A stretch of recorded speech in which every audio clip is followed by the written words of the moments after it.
Of all the reptiles and amphibians of Madagascar, one particular gecko stands out in the crowd, the leaf-tailed geckos of the genus Uroplatus.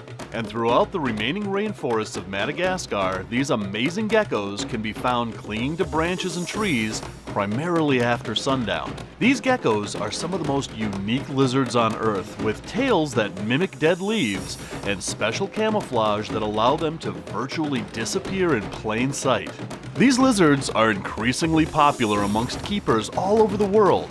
But how much do we really know about how they're living in the wild? So let's go explore the rainforests of Madagascar and look into how Uroplatus geckos are living out here in the wild so that we better know how to care for them in our homes. I'm Dave Kaufman, and these are my reptile adventures.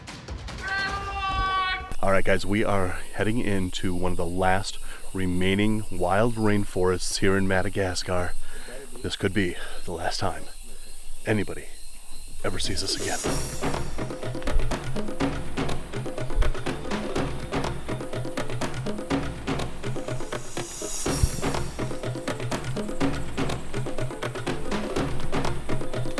Whoa, look at that, right up there. That is our first Uroplatus gecko of the trip. That leaf-tailed gecko was way up there, and I reached up with a stick, and he jumped. And Dion, what happened after he jumped? I caught him. Right in your hands. Yes. He literally jumped right in your hands. So this is the, well, we got to double check. I'm fairly certain this is the Uroplatus sakurae. The Sameti, the main way of telling the difference between the sakurae and the Sameti is that the Sameti has a pink buccal membrane, so the back of their throat behind their tongue is pink, and the sakurae is black. So if we just kind of secure them like this and put the smallest bit of pressure. So this is a sakurae. See the black? Yep. So these guys are mimicking tree trunks, and they have the dermal flaps along the beard, along the sides of their body. The tail does the same, the feet. So they'll hug a tree during the day and when they sleep, and it basically leaves no crease. It's like a blanket over a tree trunk, and they're very hard to see. And during the day the color lightens up, and it's harder to spot the animal too, because it looks a lot more like the tree trunk as well. Right, well these are moss mimics. Yes. The group of Uroplatus known as moss mimics or bark mimics.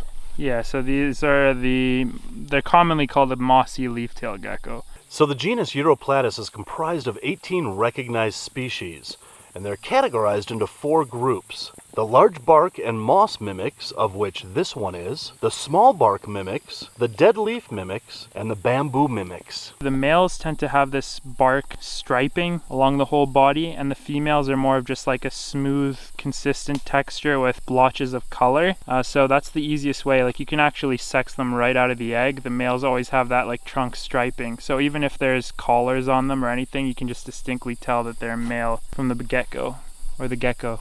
From the gecko.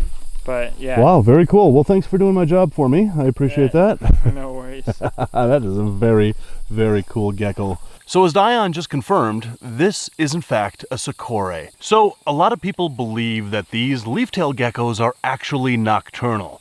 We're out here at night and this is the best time to find them, but they're not actually nocturnal. These are actually crepuscular. And in a few hours from now, especially if he finds a meal, he's going to find a place to hunker down, let that camouflage hide him from any nocturnal predators, and he's going to hunker down for the rest of the night until it's time to go hunting again in the morning. Now, just because they are crepuscular doesn't mean that individuals won't be out hunting all night long. But take a look at those eyes. Those eyes are everything to this lizard. As a matter of fact, a paper was just released on these lizards to show that they have specialized rods and cones in their eyes that enable them to see at night 350 times better than us humans. In fact, these guys can even see color at night. So when it comes to the predators of Madagascar, we don't think about these leaf-tailed geckos, especially as cute as they are, as being formidable predators. But this guy, with his adaptations, he is one of the most formidable predators on this island. if you're an insect. Rainbow Mealworms is not only a proud sponsor of this channel, they are the premier source for all your reptile food needs. They grow all of their quality insects in-house, and I use them exclusively for all my insect-eating reptiles. So place your order today at rainbowmealworms.net or click the link in the description below. All right, so Mike has taken a temperature reading, and obviously that's exactly where our little leaf-tailed gecko friend was, but the ambient temperature is 69 degrees Fahrenheit, but look at that humidity, 90% humidity. It is cool and humid here in this rainforest, and for all my friends outside of the United States, that is 21 degrees Celsius. Again, at 90% humidity, that is significantly high humidity. That's why these guys are a little bit temperamental to work with, because it's very difficult to get those high humidities with those low temperatures. So when it comes to keeping these guys, these are considered specialized lizards. They have very specialized care, and as we just saw, the temperature and humidity readings that these guys prefer and live in this habitat, that's one of the reasons why these are so difficult. Hi, buddy. I just had a little dude just fly right up on me there. If you can see him right there, he just wants to join our little video right there. Yeah, you can be in the video, buddy. No worries. Here, just stay right there. Well, now that we've taken the temperature and the humidity readings and have seen that they prefer these cool temperatures but really high humidity, hopefully that'll give us some insight into how to better keep Uroplatus, and hopefully one of these days these are going to be as popular as crested geckos or gargoyle geckos. These are just absolutely incredible lizards.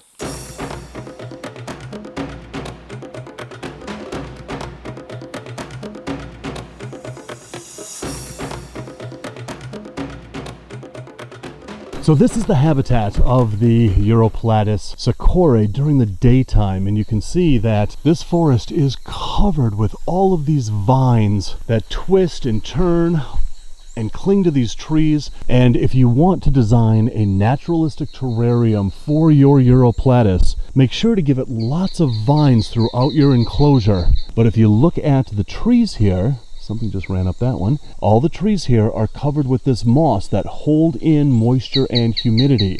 For your Fantasticus or your sakurae, or any other leaf tails that you might be keeping, cork bark wrapped in any kind of commercially available moss is a perfect item to put in your vivariums, because it'll give them security and a place to hide, and again, that moss will hold in that moisture and help increase the humidity that they need in your terrariums. So for those of you wondering if wild bamboo lives in this forest naturally, yeah, it does. It's right behind me, and I know that a lot of bamboo is commercially available for decoration for terrariums, but if you want to create a terrarium that is as naturalistic to Madagascar as possible and you're wondering about bamboo, it grows here, and this is it. However, it's not as big as bamboo that we see in Southeast Asia, and that's primarily where the bamboo that is commercially available comes from. But this whole little grove right here is all bamboo, and it does occur naturally here in Madagascar.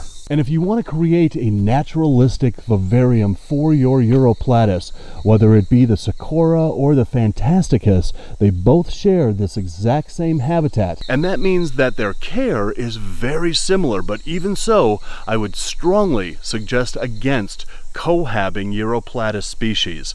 Fantasticus are smaller and the other leaf tails are bigger, and that means if you cohab them, your satanic leaf-tailed geckos are probably going to be bullied or eaten by the other Uroplatus that you have in that enclosure. So again, even though they share the exact same habitat, again, don't cohab them in your enclosures. When it comes to feeding your Uroplatus, a varied diet is crucial. Offer a variety of live insect foods like roaches, crickets, superworms, and waxworms. and it's a good practice to use a feeding plate or a jar lid so the worms don't escape and burrow into the substrate. During the breeding season, consider giving breeding females pinky mice or even offer snails to fortify that calcium that they will use for building their eggs. Now, dehydration can be a big problem, and they rarely drink out of a standing water bowl, so you'll need to mist them every night, and they will drink the droplets, and it will also help raise the humidity in their enclosures as well. So Diane, you have worked quite extensively with Uroplatus, and you were just showing me on this particular gecko something quite interesting. Sure, so the endolymphatic sacs, you can see here where the animal stores its calcium. On this female gecko, you can see similar that you would see at the back of the throat of, say, a crested gecko. You can see there's one side and the other. That's where the animal's storing its extra calcium reserves. And I was making a point that a lot of the Madagascar species in captivity, for whatever reason, there's something we're not getting right. These animals will quickly develop these very swollen sacs, and I don't know if it's a combination of things, maybe lack of UVB emission, or they're not synthesizing it properly, if the calcium's derived from maybe a weird source, I don't know, maybe it's a vitamin deficiency. They will calcify and just have these enormous endolymphatic sacs with this calcium that doesn't appear to be usable for the animal, and it's very unnatural. You see it a lot in captive Phelsuma that are over supplemented, and it's just something I think we have to be mindful of and kind of get to the bottom of. I don't know if it's a matter of reducing supplementation and ensuring the animals are getting gut loaded food, which should be a requirement regardless, but I mean, this is a beautiful example of an animal and how it should look, morphologically speaking, how it should look as far as those sacs or reserves go. It really shouldn't be that swollen, because I can tell you right now, I see a lot of Uroplatus in captivity that have these enormous bulges here, and it doesn't look like that on a wild animal. Well, I think some of the problem is that people will over-supplement their crickets, thinking that that's a benefit to the lizard, and it's actually a detriment. I understand too, because these animals lay calcified eggs, and people want to be sure that their females aren't going to crash or anything, but I think that's kind of where gut loading goes a long way too, and yeah. I agree. Just kind of watching out for that. All right, well, that is very interesting. So if you want to know exactly how your Uroplatus at home should look, exactly like this. Leaf-tailed geckos are the most protected of all geckos, and they're protected under CITES Appendix 2, and that means that although they are not formally categorized as endangered, they probably will become so in the next few years. These geckos are very successful survivors here in Madagascar with various adaptations. And like most geckos, leaf-tailed geckos do not have eyelids. They use their tongues like other geckos to keep their eyes cleaned and moistened. Among all of Madagascar's wildlife, they are primarily threatened by widespread deforestation on the island. And out here in the wild, they live an average of 2 to 5 years. However, captive bred geckos tend to live between 7 and 10 years. So, if they are crepuscular, do they need UV lighting? And the answer is yes, for a number of reasons. Out here in the wild, they use their camouflage to spend the day outside in plain sight on tree trunks, where they are exposed to UV light. To recreate this in your enclosures, you can use a simple UVB 5.0 light to expose them to those necessary UVB rays, which will also regulate their biological clock through a photo period. Essentially, 12 hours of daylight, 12 hours of night.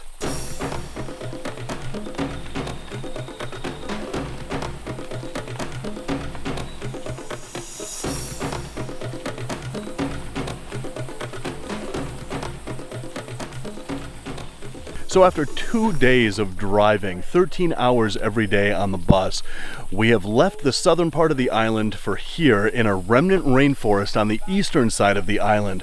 And this is where we have a really good chance at seeing some of the other Uroplatus lizards that are here in Madagascar. But it just started raining, and I don't know if that's a good thing or a bad thing, but it's not going to stop us from getting out and going exploring this rainforest, which I can't see anything, and I'm about to fall right on my face. All right, this one's about 12 feet up in this tree. And Diane, you think it's female? I can already see it's female mostly. Yeah, I concur. Doctor. All right, Diane's getting her down here. Oh, look at that. She's on my... Oh, my good. spidey senses are tingling. Wow, not too shabby a grab there. All right, so the other one that we just found was a male. This one is a female. This one is a little bit more mossy, camo colored. How do you like that dialogue, Adam? Honestly, it sounds like show and tell, and I couldn't have said it better myself. Yeah, good. This is so weird, man. Like, normally it's working with these in your reptile room, and now we're just finding them in the wild. I know. I've waited a long time to get here to see these in the wild. So yeah, sometimes the females, I mean, I don't want to say the males never do, they can, but the females can have the spots on their bodies too. But as you can see, she completely lacks those lateral bark stripes Right. that the males have. So the males truly take on that tree trunk look, and the females have like a kind of neutral, less, I don't know, rugged base color and skin texture than the males, and they're doing a lot more of that licheny, mossy blotching. All right, so let's take a temp and humidity reading here, right where this gecko is. Look at that, 81% humidity at 22 degrees Celsius, which is 72 degrees Fahrenheit. So cool temperatures and high humidity is what these Uroplatus are living in out here in the wild, and that's the temperature and humidity that you should strive for in your enclosures at home. So there is definitely a reason why leaf-tailed geckos, Uroplatus geckos, are becoming more and more popular all the time. They're big, they're awesome, and they are really personable and rewarding reptiles to work with. So as always with these in the wild videos, leave a comment below with a tip or a technique on how you're keeping Uroplatus at home so that other people can learn from you as well. And until the next reptile adventure from here in Madagascar, love the planet, feed your reptile obsession, and rattle on.